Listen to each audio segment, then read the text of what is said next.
औज़ुबिल्लाहि मिनश्शैतानिर्रजीम बिस्मिल्लाहिर्रहमानिर्रहीम अस्सलाम वालेकुम वरहमतुल्लाहि वबरकातुहू। सूरह शूरा है मेरे सामने और सूरह शूरा की आयत नंबर 37 पारा नंबर आयत नंबर 38 पारा नंबर 19 और रकू नंबर 7 चल रहा है। सूरह शूरा में फ़िरौन और मूसा अलैहिस्सलाम के मुज़ाकरात शुरू हुए और आखिर इस आयत नंबर 37 तक हम इस जगह पे पहुँचे कि फ़िरौन ने अपने काबीना को बिठा के मशवरा पूछा कि मैं तो मूसा अलैहिस्सलाम को बहुत बड़ा जादूगर महसूस कर रहा हूँ, समझ रहा हूँ, और ये भी देख रहा हूँ कि वो अपने जादू के ज़रिए से तुम्हें तुम्हारे मुल्क से ही निकालना चाहता है। और आप लोगों की क्या राय है, आप क्या बताते हैं इसके बारे में। और काबीना ने फ़िरौन को मशवरा दिया कि इन दोनों को फ़िलहाल ना छेड़ो। किन दोनों को? मूसा अलैहिस्सलाम और हारून अलैहिस्सलाम को, जो दोनों भाई थे, इन दोनों को फ़िलहाल ना छेड़ो, इनको रहने दो। और फिर ऐसा करते हैं कि हाँ, तुम मशवरा ये दे रहे हैं कि मुल्क भर से सारे जादूगरों को जमा करो और चैलेंज करके मुकाबले पे ले आओ इसे। और अगर ये जीत जाता है, जीतेगा नहीं यकीनन, फ़िरौन के लोग थे वो कह रहे थे नहीं जीतेगा यकीनन, और नहीं जीतेगा तो फिर खुद ही ये मुल्क छोड़ देगा शर्मिंदगी से, या फिर कुछ लोग इश्तियाल में आके खुद ही इससे निमट लेंगे और इससे आप कत्ल करने से बच जाएंगे और इससे जान भी छूट जाएगी, आप खुद इसमें हाथ ना डालें। सो फ़िरौन ने उनकी बात मानी और पूरे एरिया में, पूरे मुल्क में लोग अपने फैला दिए जो कंपेन कर रहे थे मूसा अलैहिस्सलाम के ख़िलाफ़, और जमा करके लोगों को जादूगरों को मुख्तलिफ़ तरीके से ब्रीफ करके इस तरह तैयार कर रहे थे कि वो ज़हनी तौर पे तैयार होकर मूसा अलैहिस्सलाम के मुकाबले में आ जाएं। तो एक दिन मुकर्रर किया गया। यहाँ जो बात चली है यहाँ तक पहुँची है कि पूरे शहर से जादूगर तुम्हारे पास ले आएंगे। फजुमिया सहरा, सारे जादूगरों को जमा किया गया। अब जमा करने के लिए जो मेहनत मशक्क़त की गई है, जिस तरह उन्हें तैयार किया गया, बड़े लालच दिए गए, बड़ी पोस्टों के, बड़े रुपये पैसे के, बड़े इनामात के, लेकिन होना वही होता है जो अल्लाह को मंजूर होता है। सो उन जादूगरों को भी 100% ये श्योरिटी थी कि वो जीत जाएंगे, क्योंकि वो पुराने जादूगर थे। उधर अंदाज़ा नहीं था उधर कि ये मूसा से मुकाबला नहीं है, हारून अलैहिस्सलाम से मुकाबला नहीं है, ये मुकाबला असल में अल्लाह तबारक व तआला से है और सामने मूसा अलैहिस्सलाम को किया हुआ अल्लाह ताला ने। तो वो समझ रहे थे कि मूसा अलैहिस्सलाम से मुकाबला है सो हम जीत जाएंगे। मूसा क्या जादू, हमारा पला बड़ा, हमारे हाथों से पला बड़ा बच्चा है, ये कहाँ से कितना सा सिखाया होगा, यकीनन हम पुराने इस काम में माहिर हैं और हमारे सामने कोई हार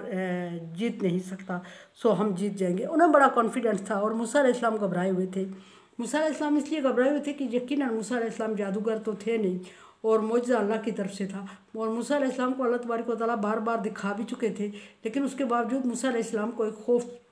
तारी था और छाया हुआ था खौफ, और वो खौफ ये था कि खुदा न खास्ता अगर आज मेरा असा किसी वजह से हरकत में ना आया, इसके सांपों को ना निगल गया, जितने जादूगर सांप लेके आए हैं, और अगर उन सांपों को मेरे एक आसा ने ना निगल लिया तो फिर फ़िरौन के हाथों जो मेरी होगी पब्लिक ही मुझे नहीं छोड़ेगी। मूसा अलैहिस्सलाम और हारून अलैहिस्सलाम घबराए हुए थे और जादूगर बड़े कॉन्फिडेंट थे और फ़िरौन भी। और एक दिन मुकर्रर किया गया। दिन मुकर्रर करके उस दिन सारे जादूगर 5 के मुकर्रर वक्त पर, जो मुकर्रर दिन था उस पर, जो मुकर्रर वक्त था उस पर जादूगर सारे जमा हो जाते हैं। जादूगर जमा हो जाते हैं और पब्लिक को भी फ़िरौन की तरफ से बुलाया जाता है कि वो भी सारे शामिल हो जाएं इस बड़े फ़ैसले में। पब्लिक को जब फ़िरौन की तरफ से दावतनामा दिया गया तो पब्लिक सारी जमा हो गई। वैसे भी उन्होंने आना था, हाँ वो मूसा अलैहिस्सलाम के हक़ में थे तो भी उन्होंने आना था मूसा अलैहिस्सलाम को देखने के लिए। अगर मूसा अलैहिस्सलाम के ख़िलाफ़ थे तो मूसा अलैहिस्सलाम का अंजाम देखने आना था, और अगर मूसा अलैहिस्सलाम के हक़ में थे तो वो भी मूसा अलैहिस्सलाम के हमदर्द थे और वो ये देखने आ रहे थे कि खुदा जाने मूसा अलैहिस्सलाम के साथ फ़िरौन क्या करेगा जब मूसा अलैहिस्सलाम कामयाब नहीं होंगे। तो फिर जुमिया सहरा तो लिमिकाती यौम मालूम, सारे जादूगर जमा हो जाते हैं और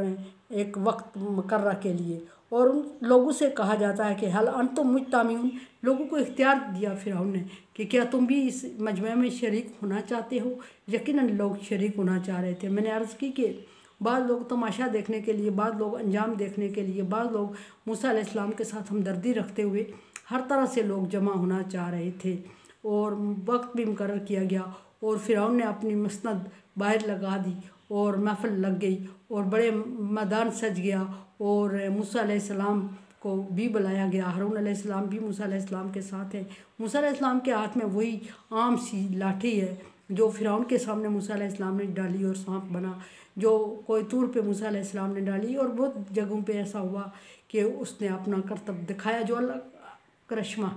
دکھایا جو اللہ تبارک و تعالیٰ کی طرف سے اس کو حکم ہوا سانپ کو۔ سو وہ لاٹھی بھی اپنے اس میں سانپ نہیں بن رہی تھی اپنی خواہش سے، وہ بھی اللہ کا حکم تھا، اور موسیٰ علیہ السلام بھی اپنی خواہش سے کچھ نہیں کر رہے تھے، یہ بھی اللہ تبارک و تعالیٰ کا حکم تھا۔ اور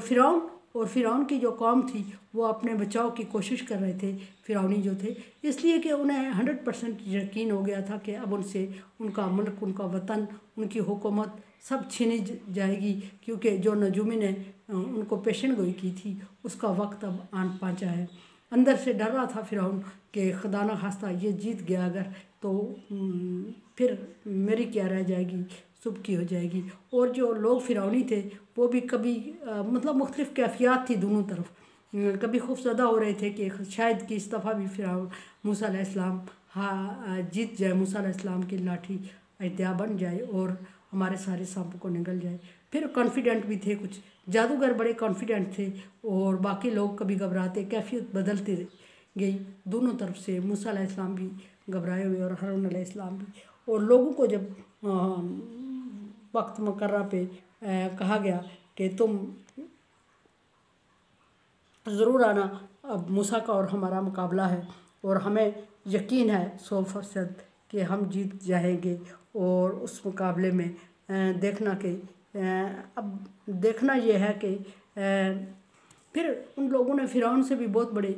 ڈیل کی، انعام و اکرام، کن لوگوں نے، جادوگروں نے بہت ساری سیٹیں، بہت سارے روپیہ پیسے کی ڈیمانڈ، اور انہوں نے کہا کہ ہم تو جیت تو جائیں گے ہر صورت میں، جادوگر کہہ رہے تھے، لیکن تو بتا کہ ہمیں اس کے بدلے میں کیا ملے گا۔ فرعون نے بہت بڑے پیشکش کی، کچھ سیٹوں کی، کچھ پیسوں کی، کچھ عہدوں کی، کچھ انعام و اکرام کی، سارا چیزیں فرعون نے ان کے ساتھ ڈن کر دی، اور مجمع لگا دیا، لوگ بھی جادوگر بھی سارے جمع ہو گئے، لوگ بھی مقررہ وقت پر پہنچ گئے، تماشا جو تھا، اور ہارون علیہ السلام اور موسیٰ علیہ السلام کو بلایا گیا۔ ہارون اور موسیٰ علیہ السلام بھی اس مجمع میں گھبرائے ہوئے موسیٰ علیہ السلام پہنچ گئے، اور اللہ تبارک و تعالیٰ سے دعا بھی کر رہے تھے اور خوفزدہ بھی تھے، لیکن خوف کو موسیٰ علیہ ہارون کے فرعون کے سامنے ظاہر نہیں کر رہے تھے کہ فرعون کے سامنے کمزوری نہیں دکھانی، اس طرح ابھی یہ لوگ غالب آ جائیں گے۔ اور دعا کی بھی، جو موسیٰ علیہ السلام کے ماننے والے لوگ تھے وہ دعا بھی کر رہے تھے اللہ تبارک و تعالیٰ سے ظاہر ہے۔ قرآن سمجھے، دیکھے سمجھے، اور سبسکرائب کرے، اور صدقہ جاریہ میں میرا ساتھ دے۔ اللہ تبارک و تعالیٰ کا حکم تعاون علی البر والتقویٰ، نیکی اور بھلائی کے کاموں میں ایک دوسرے سے تعاون کرے، تعاون کریں، میرے چینل کو سبسکرائب کریں اور شیئر کر کے صدقہ جاریہ میں میرا ساتھ دے۔ اللہ حافظ۔